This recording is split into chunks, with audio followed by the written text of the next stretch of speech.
So our primary speaker is David Miller. He has a big smile on his face today because, like me, he's a Toronto Football Club TFC fan. So do we have any other TFC fans in the crowd? Good. There's always a smile on your face when your team wins, right? Regardless of whatever league and place it is in the world, or a frown if it turned out the other way, or kind of an indifferent smile if it was a draw.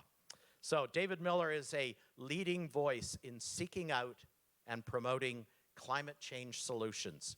His roles have included that as mayor of Canada's largest city. Now, it's not listed here. Does anybody know what Canada's largest city is? Yell it out.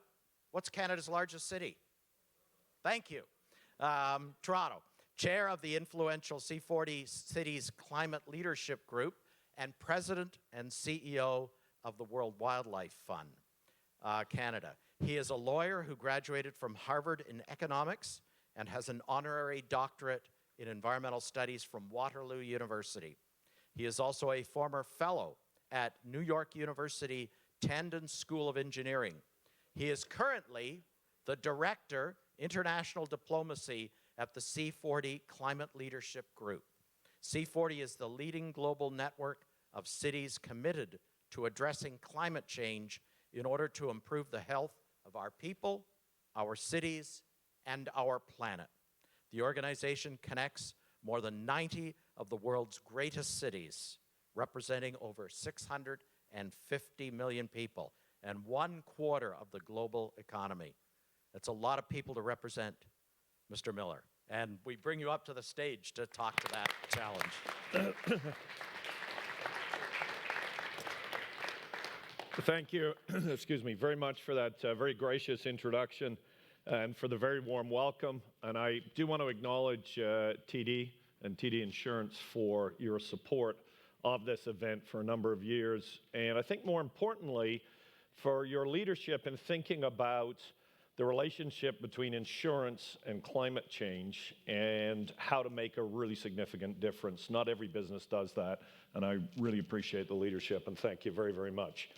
I also want to thank Seneca for this invitation and for that rather lengthy and extraordinary introduction. My life path started when I discovered I was not good enough to be a professional soccer player, so I had to do something else. And I want to thank all of you for being here. I'm going to talk today for about 35 minutes or so, I hope, and leave a bit of time for questions. So feel free to ask some questions at the end if you're so inclined. And what I want to talk about is the state of the world from my perspective regarding climate change, and particularly how we can actually make a very real difference through the actions of cities. And to do that, I'll need to explain a little bit about city government. I hope that part doesn't get too boring, but I'm full of hope because I get to see, and I've had the privilege of being in roles where I get to see real action occurring around the world on climate change. I'm starting to get more and more worried when you see people like the current incumbent in the White House in the United States, what's happening in Brazil, start to get more and more worried, but I'm still full of hope. And I understand there's lots of students here whose backgrounds or themselves come from other countries, and I just wanted to get a sense here. First of all, who lives in Toronto or Greater Toronto area, or at least lived here before you came to Seneca? So, okay, so maybe a third. Who lived or lives elsewhere in Canada beyond the Toronto region? 7. Okay, welcome to Toronto. It is the center of the universe. We love it here. We're very lucky. Who is an international student or comes from other country? Wow. Wow. You having a good time at Seneca? Yes. I think you need a bit of a stronger answer than that. Are you having a good time at Seneca? Yes. Okay. Better. And it's interesting, at my table, there's a student from Colombia and one from Trinidad. My wife's from Venezuela, actually lived in Bogota, but was born in Trinidad. So I felt right at home.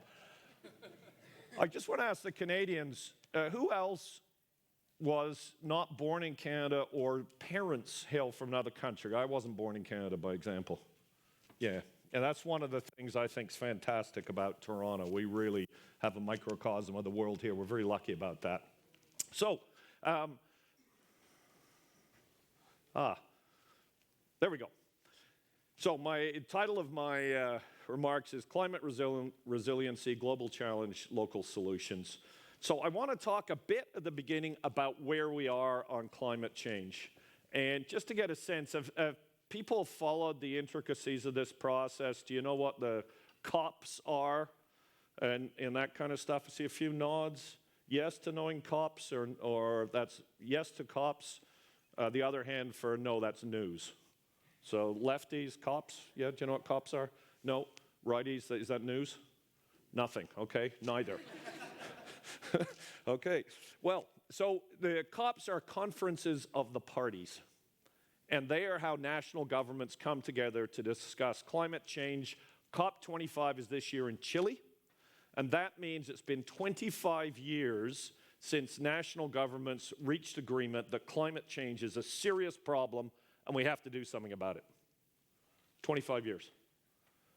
It took 21 years for them to actually reach agreement on what to do about it. And I'll get to that in a moment. That's what this photo is about. 21 years. That's almost your entire lives. People have been sitting around tables talking about what to do. I don't know about you, but if I'd been part of that, I would have pulled my hair out. It's just crazy. Finally, at COP21 in Paris, France, they actually reached agreement. And it was a very artful agreement. I'll get to that in a minute, but the French were brilliant. I was at COP15 in Copenhagen on behalf of C40, where I work now, in 2009. And that was supposed to be the place that national governments agreed after 15 years of talking on what to do about climate change, and they failed. It was a terrible failure. And the French studied this, and they said to people, the delegates who were supposed to reach agreement, you know, what were the problems? And one of the problems was they didn't want to be in the negotiating room because the food was so bad. So the French in Paris, this is true, the French in Paris at COP21 made sure the food was amazing. So if you want to solve climate change, cook good meals. That's the first takeaway from today. So this photo is of some of the luminaries who helped negotiate the agreement. The art of Paris was very interesting because what it did was this funny phrase, and you don't need to remember this unless you're writing on a paper on it, called an INDC, an Intended Nationally Determined Contribution. But what they realized after 21 years of talking was that they weren't going to find a way to have a legally binding treaty that everybody signed and said, this is what we're going to do as a country about climate change. So they did this very creative thing where they said, okay, you tell us what you're going to do, and we'll hold you to it, and the people who elect you in your country will hold you to it as well. And so those are called INDCs. So every country says, this is our part, this is our share, this is what we're going to do. And people were really optimistic after Paris 4 years ago because national governments had finally reached agreement. China had said, we're part of this, we're going to peak emissions and come down, and we're going to find a way to continue growing our country and our economy, but we're going to peak emissions.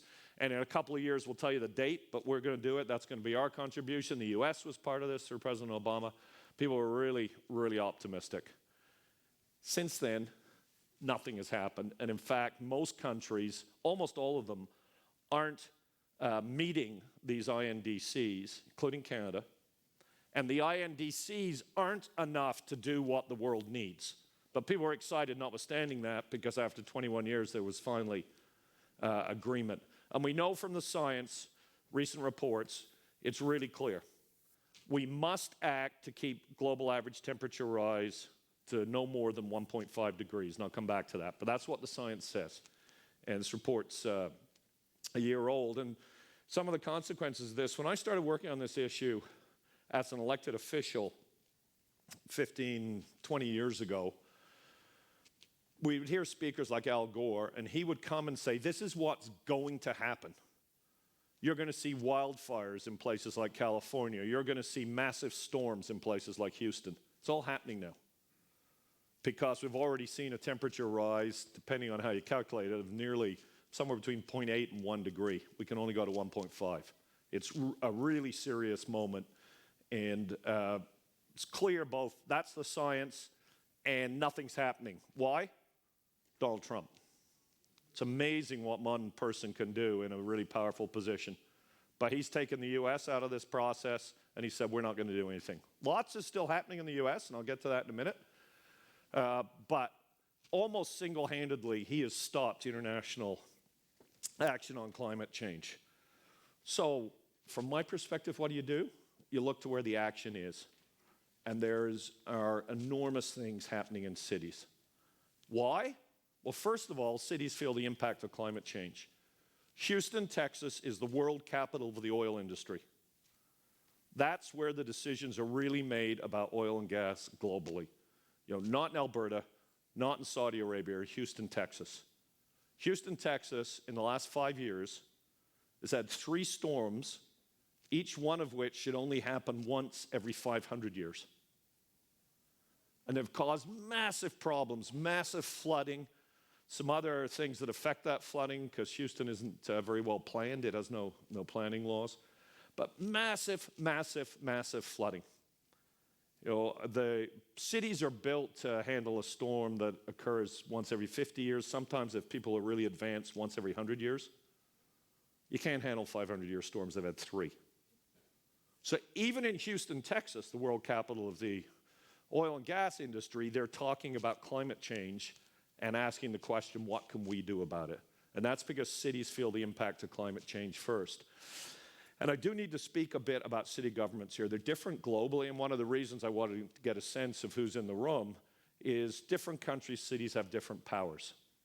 China, cities are pretty powerful, and certain cities in China are very powerful, but ultimately accountable to the central government, of course. India, they're not so powerful. They've got very little independence. But in most other places in the world, cities are a fairly independent form of government, usually have a directly elected mayor, which is important, and I'll come back to that in a minute, and typically have responsibility for things like planning. There has to be a city plan saying, where do you put educational institutions? Where do people live? Where do you put factories? Where do you put roads? Where do you put railways? Where do you put subways? Where do you put light rail transit? All of those things. There has to be a plan.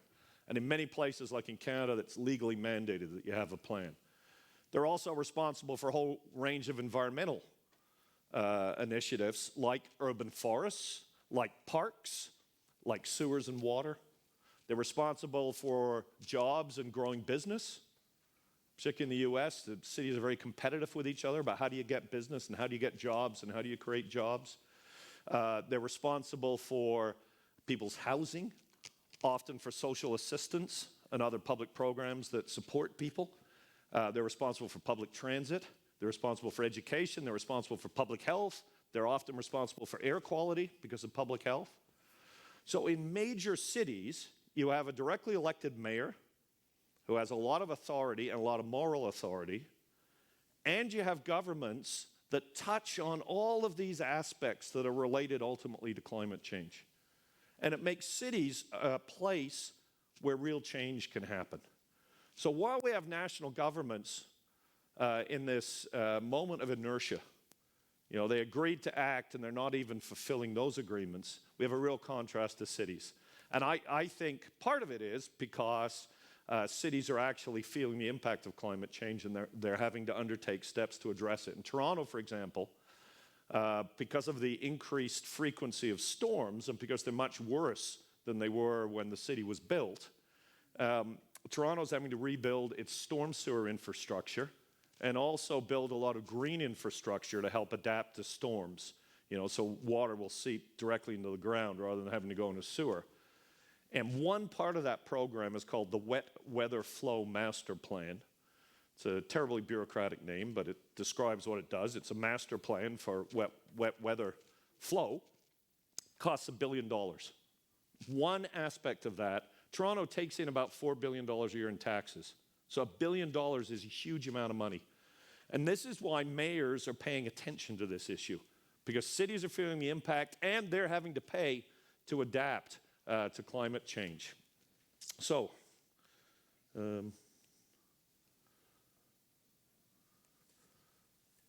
my clicker's not, oh, there we go. Okay, I'm pressing it in the wrong direction.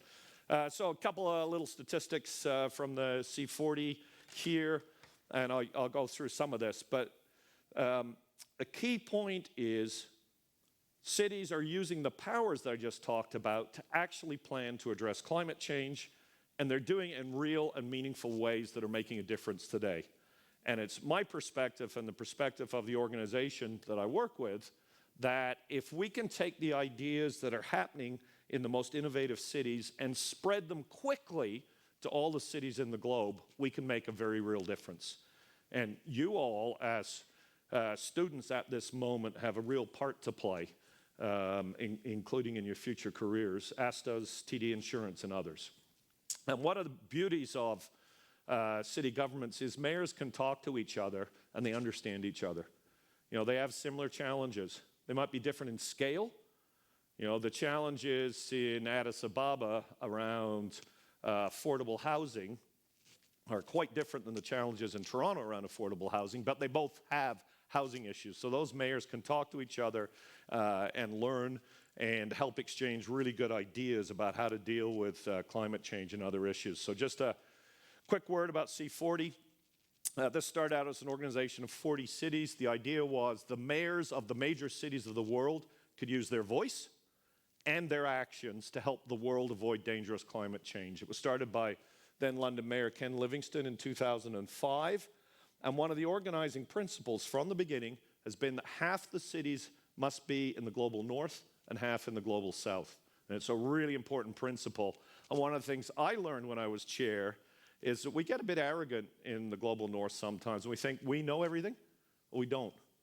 And we as cities had an awful lot to learn from cities in the so-called global south. For example, Addis Ababa decided for their Millennium Project, and this is before Ethiopia again did something similar. But in year 2000, Addis Ababa decided to plant a tree for every resident. And it's 4 or 5 million people, I don't know the exact population. At the same time, Toronto had a program to plant 30,000 trees. They were planting 5 million. And they did it. They actually did it. And I think there's an awful lot to learn that goes both ways. And this is one of the beauties of this network. So it's a loose network. We've had several chairs, Ken Livingstone, me, Mike Bloomberg from New York, Anne Hidalgo from Paris, Eduardo Paez from Rio, and the next chair is going to be Eric Garcetti from Los Angeles. And basically what we try to do is create really good solutions to climate change and help spread that knowledge globally really quickly. That's the point of the organization. So what do we do? Oh, yes, that's just a photo, but that's Anne Hidalgo, and the gentleman here holding her hand is Eric Garcetti. So that's when she's passing over the chair to him. He is not present. Actually, Toronto was on the executive from the beginning and got moved off. I want to talk about how this happens and why, but a couple of background things that are helpful to know. First of all, depending whose statistics you follow, but it's reasonable to say that cities are the large urban areas in the world, and C40 members, by the way, are cities over 3 million, or part of a region that's over 3 million at least. Urban areas are about 70% of the greenhouse gas emissions in the world. Okay, so, and that is thinking of an urban area, including what it takes to sustain it.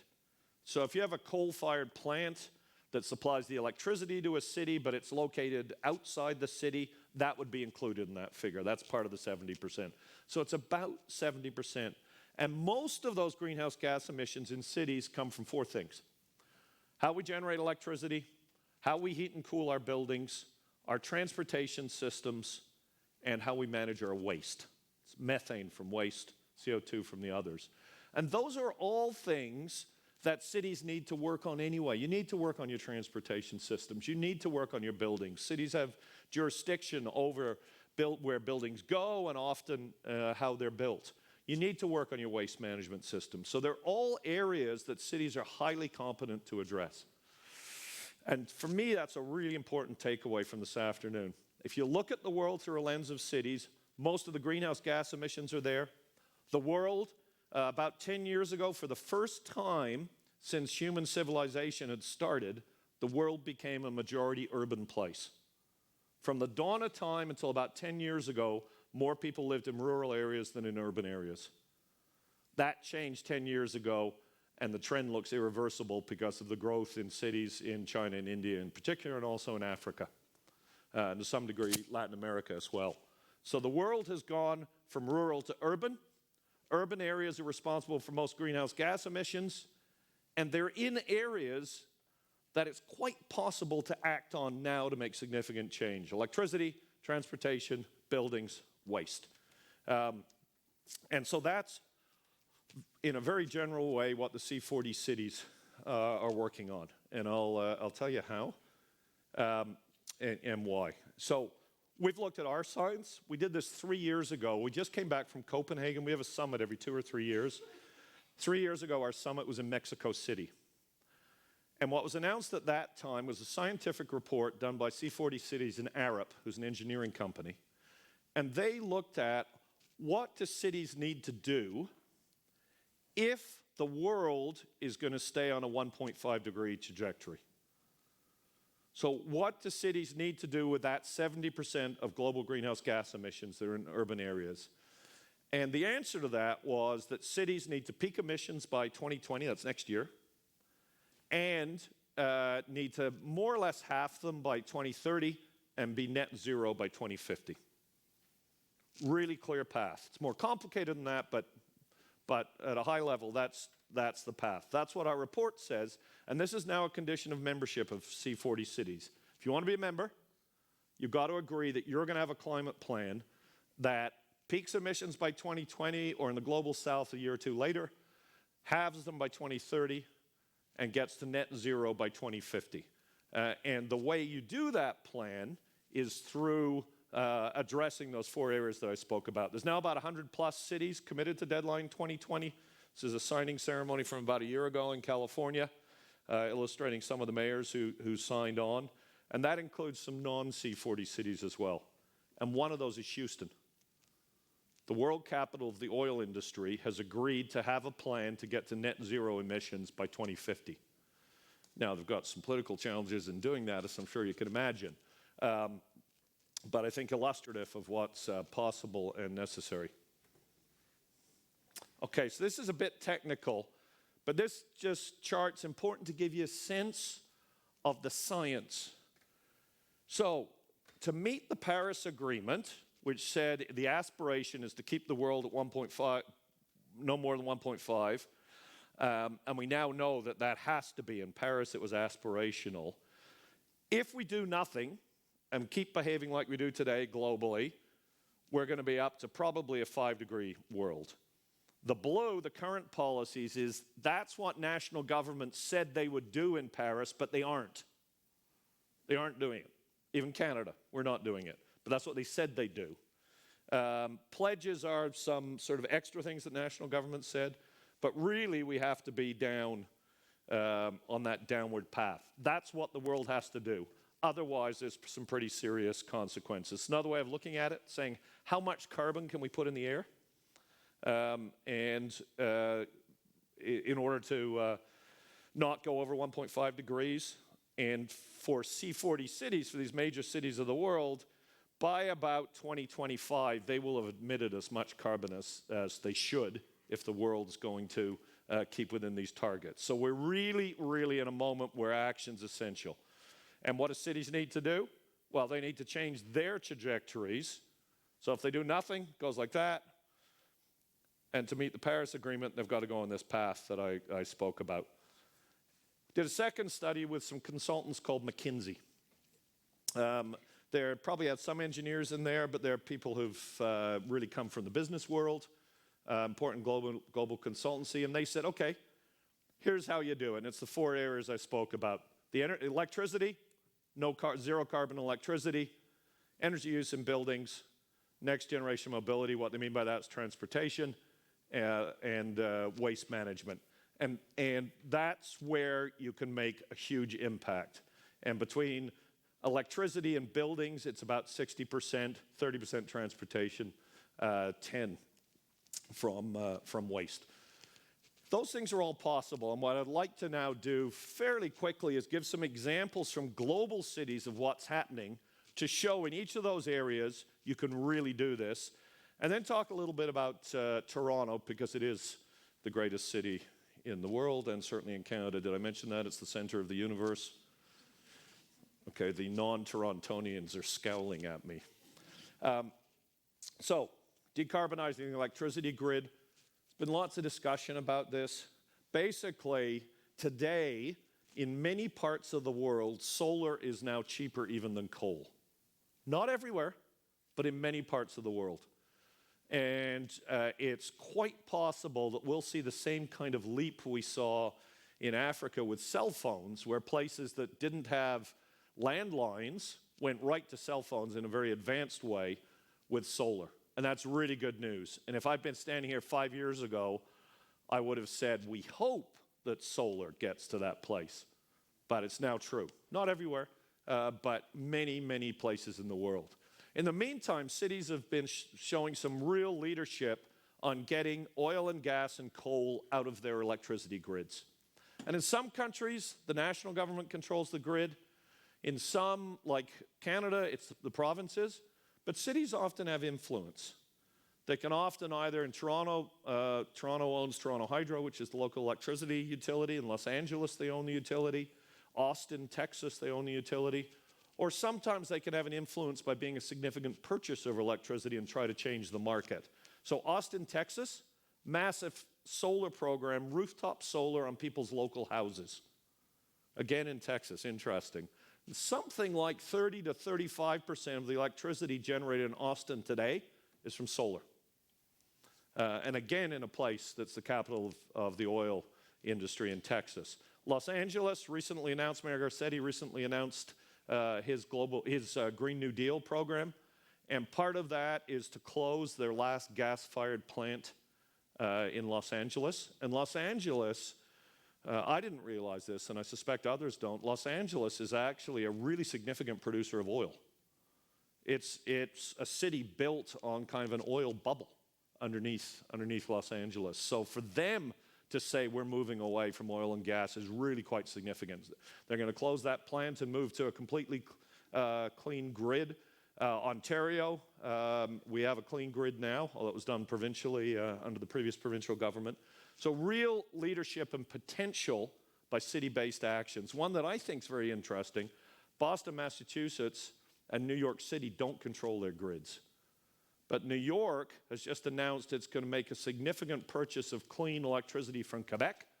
And Boston has announced a buying cooperative with the big institutions, the universities, the cities, and others, to buy clean energy, to force the utilities to supply clean energy. It's another way a city can use their powers and influence. Buses. So 10 years ago, when I was chair of C40, nobody had any electric buses. Then China acted. Shenzhen, China, has 16,000 electric buses. All of its buses are electric. It's amazing. When China decides to do something, it does it at scale and pace that nobody else in the world can match. And the Chinese government has given that city and some others permission to be kind of ecological cities and to explore what's possible. They're also all their taxis are electric, by the way, which is really interesting. In North America, we're a bit slower, but through some of the work of the C40, we've helped Los Angeles and some other cities work on this. And there's now, throughout the C40 network, there's over 60,000 electric buses. And this is important because not only do you lower greenhouse gas emissions, you make the air quality better in the city in which you move from diesel to electric buses, because diesel's highly polluting. The fumes contribute to asthma and so forth. So mayors really like these kind of programs because you're solving multiple problems. Energy in buildings, really important. And if you think of a city like New York that's very, very built up, or even Toronto, Most of the greenhouse gas emissions come from heating and cooling buildings. Now, it's an area where cities don't always have direct responsibility, but sometimes they do in terms of existing buildings. They have the power to regulate new buildings, but existing buildings. New York has the power to regulate existing buildings, and they've mandated a massive drop in energy consumption in their buildings by 2030. All buildings over about 10 stories in New York City, which is a huge amount of them. And that will have massive, massive drop in greenhouse gas emissions across the city. Toronto's trying to do the same thing in a more voluntary approach. Mayor Tory announced it in Copenhagen a couple of weeks ago. And they're all working very strongly on new buildings and how we optimize energy use in new buildings. And it's realistic to say by 2030, you could have all new buildings have net zero greenhouse gas emissions. That's realistic with today's technologies. Isn't about inventing new things, about using what we have. The leader in that's actually Vancouver, British Columbia. And if you're interested, I encourage you, they brought a report out a few months ago about their building code. And I encourage you to read it if you're interested, because it's fantastic. And there's one other little thing, it's sort of whimsical, but kind of fun. This is a vertical forest in Milan. And there's an Italian architect named Stefano Boeri who built this building and is promoting this around the world. And it actually does all sorts of great things. It's basically a building with balconies with lots and lots of trees. But vertical forest sounds much better than a building with balconies with lots and lots of trees. And these are places where Stefano or his peers are building buildings like this, including China. It's really interesting and kind of fun to see it happen. Waste management, I mentioned before. San Francisco, a real leader. Toronto does a pretty good job. It's all about capturing the methane. So what you need to do that is get the wet waste, like food, out of the system and compost it. It's one of the reasons we went to a green bin system in Toronto, and capture the methane when you compost it at a big facility. And one of the things you can do with that, and Toronto has been thinking about it but hasn't done it yet, is clean the methane and use it as fuel.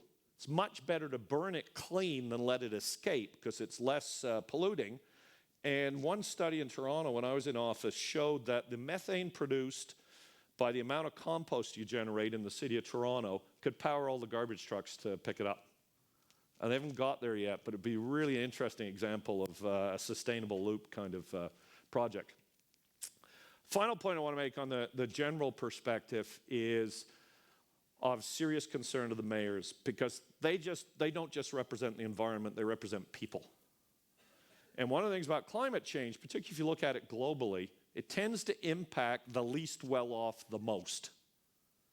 You know, if you look at a city in Bangladesh, for example, where low-income people live, they're always in the flood-prone areas. And they have a really serious risk as sea level rises because of climate change. Same thing actually in North American cities. You know, Hurricane Sandy in New York City, low-income neighborhoods were still cleaning up 5 years later. Wall Street took a week, because that's where the money was. And so it's very important for mayors, and a lot of them have signed a pledge to say, we're going to work on this in a way that partners with people in low-income communities so they have a say and their needs are met, whether it's economic needs or health needs or other needs. We call that inclusive climate action.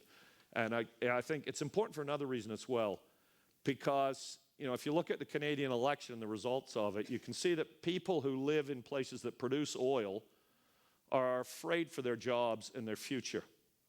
And they're expressing that by voting against the current government, which they see as protecting the environment.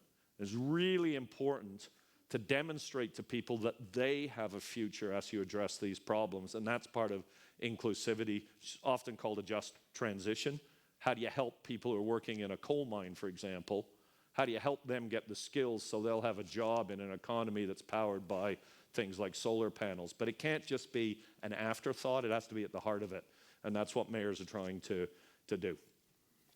Good news is these green kind of cities are always ranked as the places people want to live. So that reinforces mayors. Second thing is, and I think it's a really important point, when you hear political debates, people often say you can't solve climate change because we're all going to lose our jobs. It's the economy or the environment. Well, the first answer to that is the economy exists within the environment.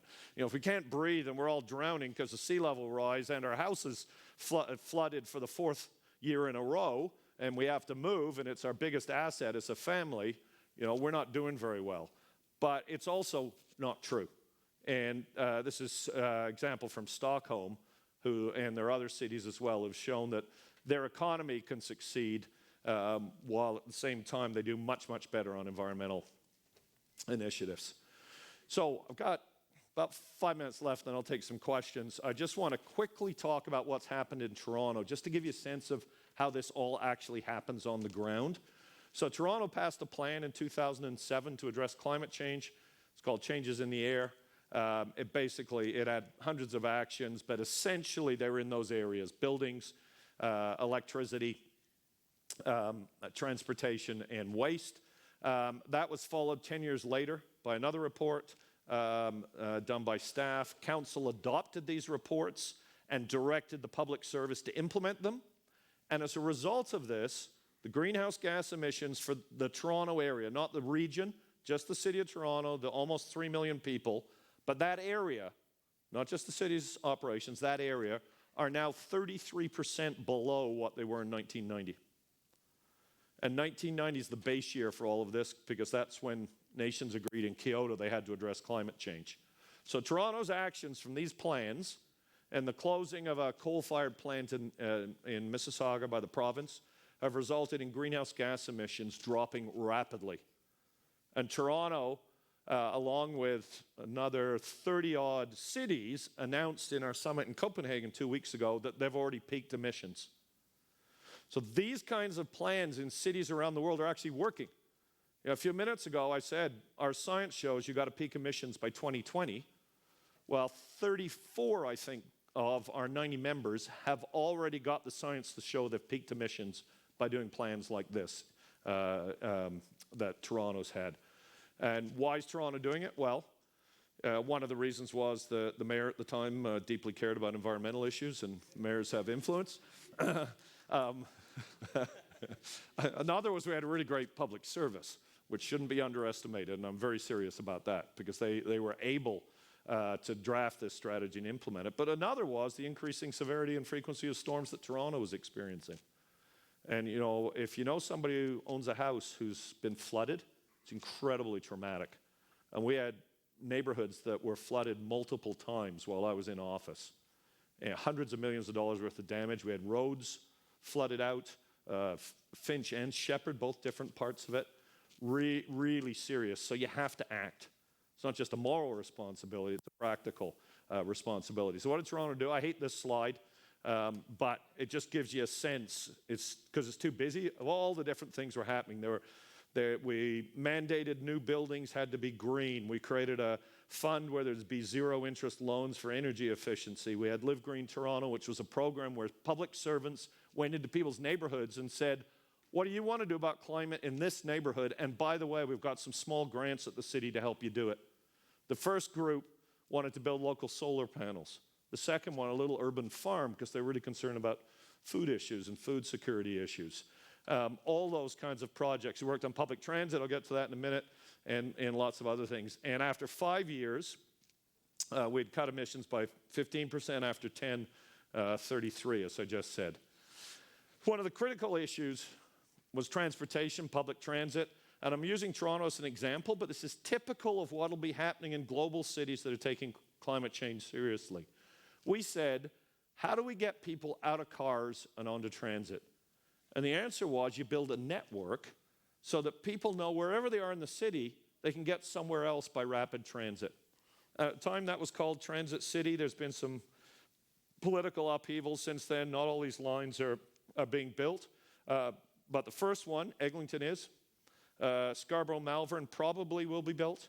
The Scarborough business community asked for that at City Hall the other day. And some other parts of this have become renamed and used a different technology. But the basic point is, in order to address climate change, you want to help people get out of their cars because they're highly polluting. You want to go to electric public transport powered by clean energy. Our grid's clean. This was a light rail. It means it runs down the middle of the road above ground. And you need to build a network to do it. And we're seeing these kinds of developments in cities around the world, and I'll come back to this in a couple of minutes at the end. We also did some really innovative programs, and this program was started as a pilot in my time as mayor, and it's still going on. It's called Tower Renewal. A study, an engineering study, and this is where students come in. What you do really matters. An engineering study by the University of Toronto showed that there's about 1,000 buildings like this in Toronto. They were built in the 60s and late 50s, 60s, and 70s out of concrete. And the study showed that because they're built out of concrete, they have two things. One is they're really solid, and they're going to be here essentially forever, at least 100 years. The second is concrete has no insulating power. So they're huge wasters of energy. A one-bedroom apartment in a building like this takes more energy to heat and cool than a house. So there's a massive, massive opportunity by putting insulation on the outside of the buildings, which is very low cost, to dramatically lower the energy consumption in Toronto, and it's mostly natural gas, therefore greenhouse gases.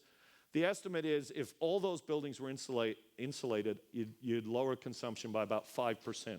So greenhouse gas emissions down 5%, just by insulating these buildings to use less energy and make them a better place to live and a cheaper place to live. So the interesting thing about this project for me, though, was not that. It's that we went into the buildings, many of which are in low-income neighborhoods, and said to people who live there, we got a chance to do this. What do you want? And this was about being inclusive. And what people said to us was, that sounds really great, but we want to make sure we get some of the benefit. Our landlords don't just take the savings. We get savings on our rent. And secondly, who are you going to hire to do this work?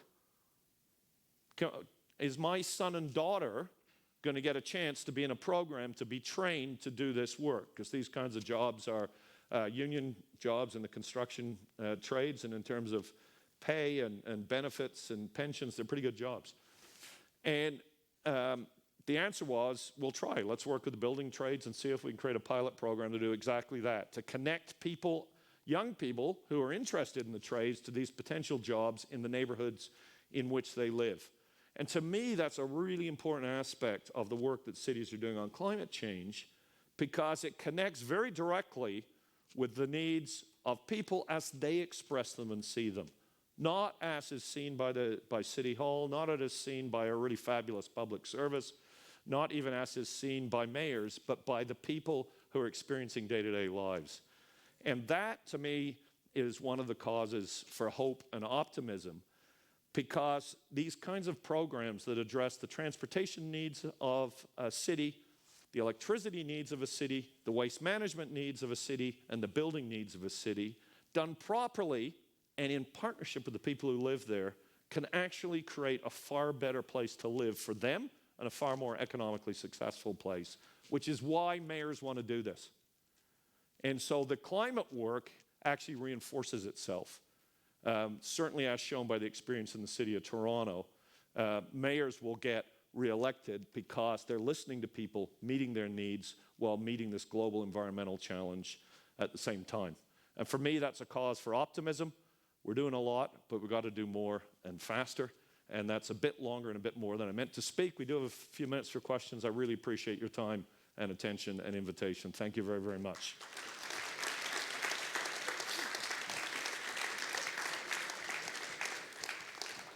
Thank you for that, David. That was wonderful. You're welcome. I want to throw it open. There must be questions, comments, observations, because if not, I can ask all kinds of questions, observations, etc. Okay, save me from that. Andrew has the mic. Great. Yeah, yes, you're getting a mic. Don't drop it. Hello, thank you for your wonderful speech. You're welcome. So I was wondering, I've been doing some research recently about hydrogen fuel cells, and I know that right now the technology is not technically clean because they still use combustibles to create that energy, but I know that Japan has dedicated themselves to changing transportation to hydrogen fuel cell vehicles, and they want to put up a lot of fuel charging stations as well.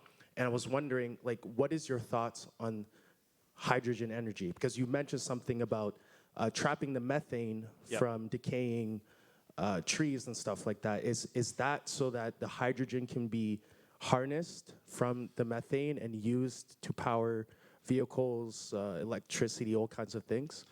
So the methane would become natural gas and be used in that way.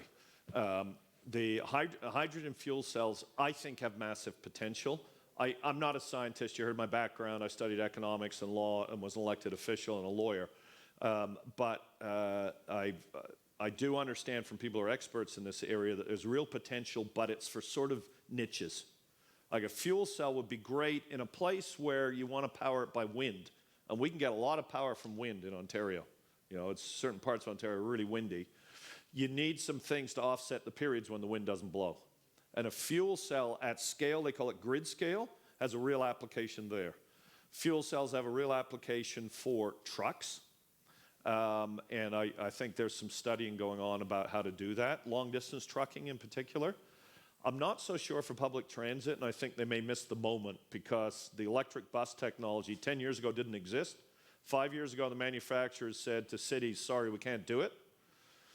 4 years ago, after we got the potential purchase for 60,000 buses together with a bunch of cities, they said, okay, they'll be ready next year. And so the electrification of public transit is proceeding at a pace that I think will miss the fuel cells.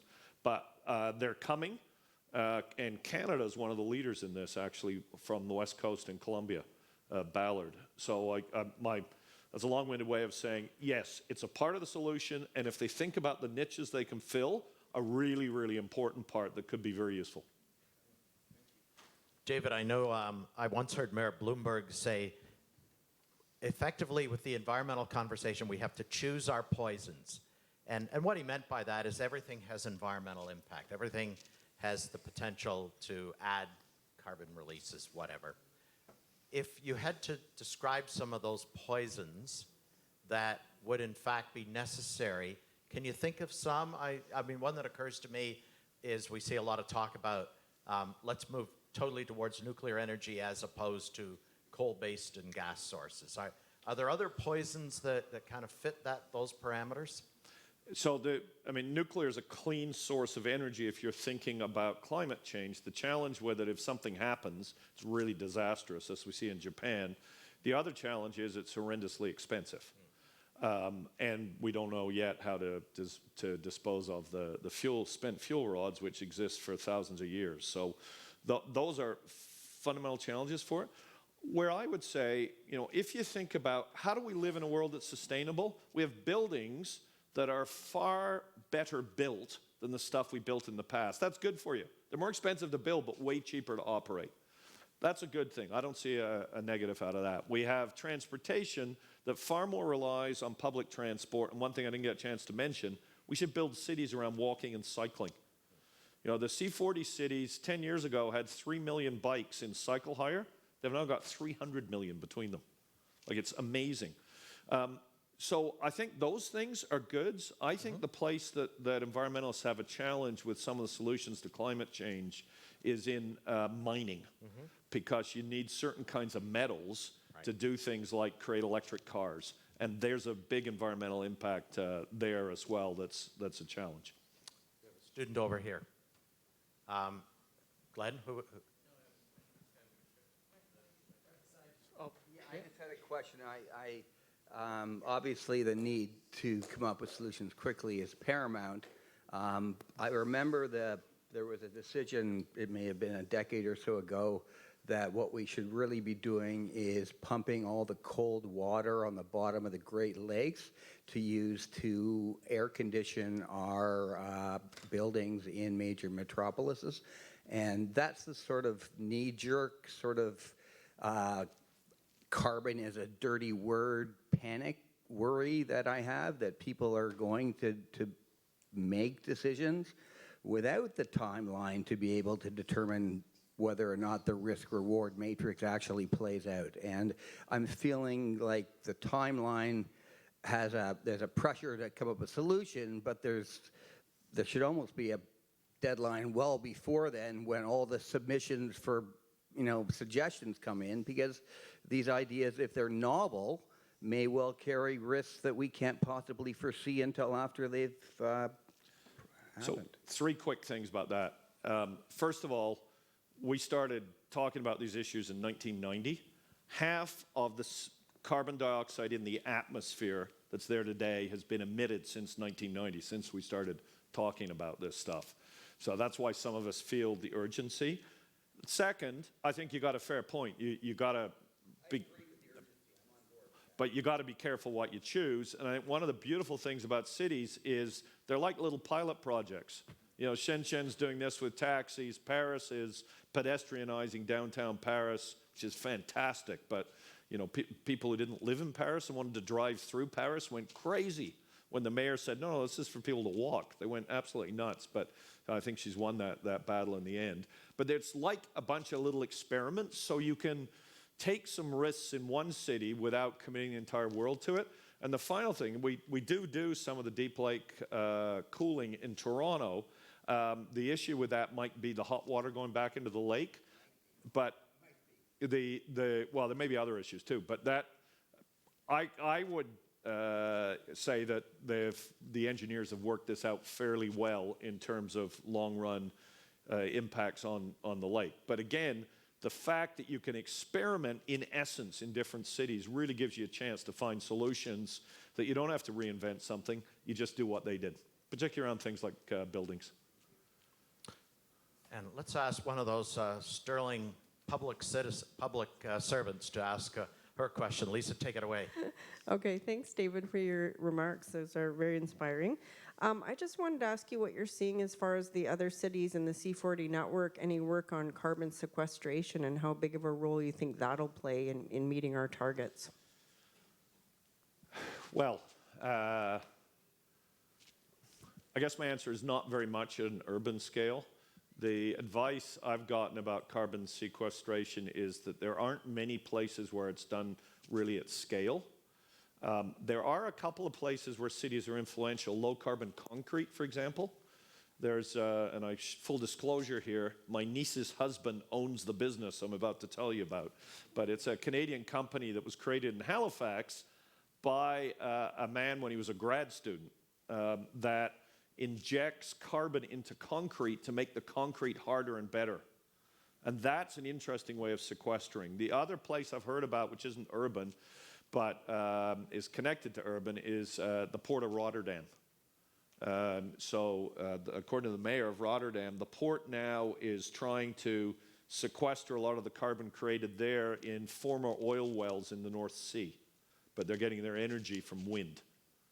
And I think the wind energy is helping turn the carbon into something that you can sequester. That's the only one. But I haven't seen a lot of urban leadership on it, just the concrete. And now we're seeing, you know, Honolulu and Los Angeles and other places are now mandating that concrete be used in all of their construction. So that's an interesting way to, a point source of carbon like an oil refinery to have some of that carbon get sequestered into concrete. You mentioned Addis Ababa, where they planted 4 to 5 million trees. That would be a significant, in the long term, sequestering exercise, obviously. Yeah, I didn't think of that. Trees. Yeah. Trees on buildings. Wasn't that a beautiful building? Yeah. I think that should be the image I leave here. Actually, no. I got a more Canadian image at the end. There we are. Glenn, you were saying that there's actually an example of that coming up in Toronto, is there? Yeah, there's a big condo project being built or proposed. It's going through the process now down on King Street, and it looks remarkably like the building you had in your picture, David. Oh, that's great. Yeah. Okay, I didn't know that. Yeah. Good. So you'll all be able to tour a vertical forest Good luck in the Yes. winter. before you graduate. Okay, And that's live in Glenn's it. promise. And live in it. And live in it. Potentially. Other questions, observations, comments that you'd like to share with David Miller or with the audience? So Bill, it's Glenn again. I've got the microphone, so I'm going to take advantage of it. Yeah, take advantage of it. David, you referenced the fact that we are now, as a globe, more than 50% urban. Canada reached that level back in the late 1920s. Do you think that gives us a leg up in terms of the role that cities can play across the country? That's a really interesting question.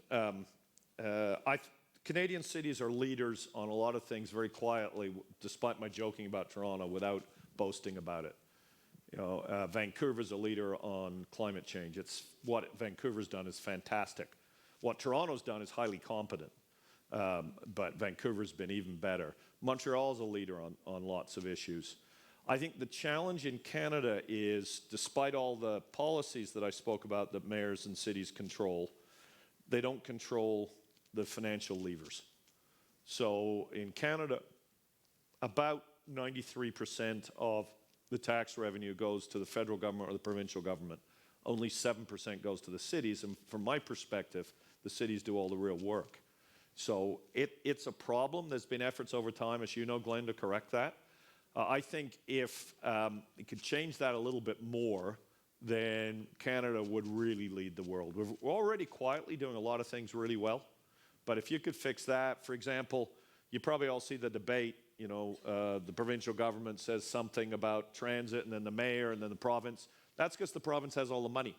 The city can't build light rail or subways where it wants to because it doesn't have the money. If you could change that, I think Canadian cities could really, really lead the world. They're already showing the way in a lot of initiatives. I'm going to take this opportunity to invite David Agnew up, president of Seneca College. David's going to bring obviously his own greetings, but I'm sure he's going to have some things to say to David as well, and some general comments about the exercise that we're going through in this particular session, but that we've gone through over the last 3 days with the tremendous support of TD Insurance. David? Thank you very much, Bill. The last time I saw David Miller was when he was still president of WWF, and we were standing in a swamp up at our King campus releasing baby turtles. That was a great moment. Which are still alive, by the way. Which are still alive. They're snapping turtles, so watch out. What he probably doesn't know is that they had these waders. We were literally up to our chests in the water, and we had these waders. And there are two, and one had a hole in them, and one didn't. And you got the one without the hole, and I got the one with the hole. So it was a interesting experience. But I do want to thank David very much for making the time to be with us here today, and for his leadership, his continuing leadership, which preceded his time as our mayor in this great city, but obviously continues with incredible energy and, as you heard, vision.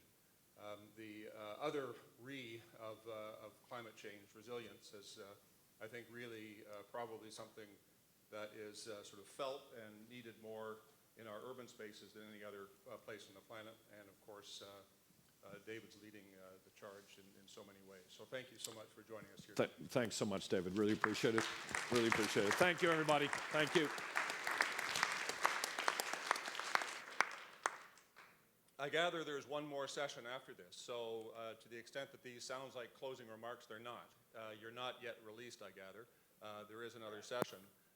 But I do want to, on behalf of Seneca, thank TD Insurance very, very much for being our lead sponsor. This is absolutely fantastic. It's a partnership that we've really grown with TD across a whole bunch of fronts, but this is a really important one. And it's interesting, and you know, we're all very practical at places like Seneca. It's really interesting how, in fact, industries and industry leaders like TD have stood up to some of these issues because they've become business issues. And so this has become very, very important. So in particular, and I'll just refer to my notes here, I want to recognize Huma Pabani, the Manager of National Issues, Environment and Government and Industry Relations, for being a supporter of this symposium and a real founder of the relationship. So thank you so much. That's a wonderful work. You've had a lot of presenters, and I want to thank them as well. And I guess you've got one more to go. But I do also want to single out Bill and Andrew to thank them. Bill, your continuing support in your golden years is very much appreciated. And your team, of course, that you very much nurtured and grew for us, it continues on, and we really appreciate all of your leadership. So I won't go on. We're obviously in our own modest way at Seneca trying to make sure that we increasingly do the right thing when it comes to this topic. So yes, we're building LEED gold standard buildings. We're, in fact, installing, I think, this month and next, our solar panels on our new site building, which also has the very first installation in Canada of a window that is, in fact, acting as a solar panel. You can actually look through that window, and it's the very, very first installation in Canada. It's worth a look. And all that weedy grass out there is our attempt to start becoming more sustainable when it comes to our landscaping, which has had mixed reviews, I have to tell you, but I'm a big champion of it. And of course, it's one of those things as well. And you know, as you move into the world of industry and business and so on, you'll also appreciate where these issues come together. It's going to save us money. It's not just going to be a better contributor to the environment, but it's going to save us money because we're not going to have a bunch of people riding around on mowers all the time. So there's little things like that that actually work in our advantage. We've put in our geothermal field up at King this year, and that's being commissioned, and that'll in fact take about half of our hydro demand off that campus. So very, very important initiative. And our next phase of our sustainability plan up at King is to in fact use one of our fields for solar fields. So we're very excited about the things that we can do. I want to congratulate you. I know that this is study week, and there are lots of your colleagues around here who are doing anything but studying right now, and you're in this room, and you have been for the last couple of days learning and contributing to a very important topic, and that's very meaningful. It's also interesting, this last night and this morning I was at the Ontario College Information Fair down at the Intercare Center. This is where all the colleges come and show their wares to the students. An enormous number of students are interested in careers they always ask, do you have any programs in the environment? And it's wonderful to see that interest. Thank you for your interest. Thank you again, Bill, Andrew, for everything that you've done to pull this together. And don't forget, one more session. Okay, thanks.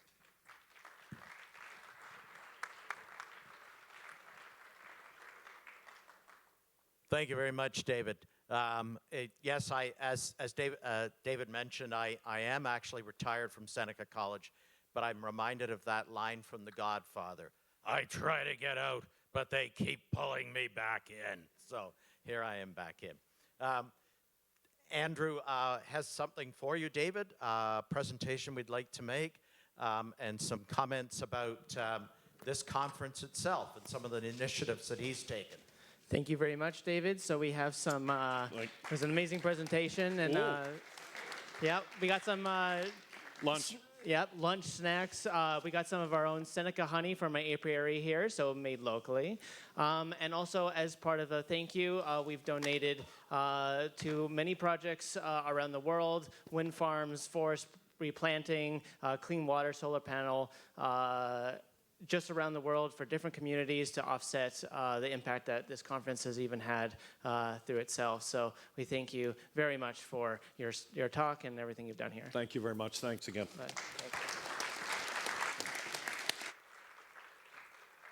So thank you to David. Thank you to Andrew. So what we're going to do now is take about a 15-minute break, and our friends from TD are going to introduce an exercise for you to be engaged in to kind of bring some activities, action, doing, as it were, to this particular agenda. So we look forward to that process. We'll resume in about 15 minutes. Help yourself. Andrew, you should point out that all of the materials over here are compostable. The cups, the saucers, don't worry, the cups won't degenerate in your hands. They last for a considerable, but they eventually will be composted. So it's always good to know. So we'll resume in about 15 minutes. Thank you.